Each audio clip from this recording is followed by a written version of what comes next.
যেই সমাজ আজকে উঠে পড়ে লেগেছে, শাস্তি চাই, বিচার চাই, সেই সমাজে কোনোদিন মেয়েদের পাশে দাঁড়ায়নি। মেয়েরা কি পড়াশুনো করবে? মেয়েরা কেন ডাক্তার হবে? মেয়েরা কেন নিজের যোগ্যতায় দাঁড়াবে? মেয়েরা তো 18 পেরিয়ে গেলেই বিয়ে হয়ে যাবে। 20তেই বুড়ি। বিয়ে হয়ে শ্বশুরবাড়িতে রান্নাবান্না করবে, ঘরবার সামলাবে, সবার সেবা করবে, কুটনো কুটবে। নিজেদের যোগ্যতায় কেন দাঁড়াতে যাবে? মরো এবারে। এইরকমই সব মানসিকতা এখনকার সমাজের।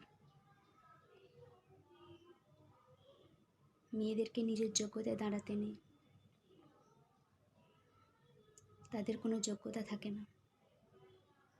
আর তুমি যদি রুখে দাঁড়াতে চাও, তুমি অলক্ষী।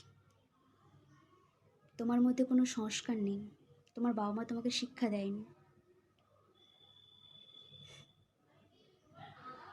আর সব থেকে শত্রু হচ্ছে মেয়েরা মেয়েদের,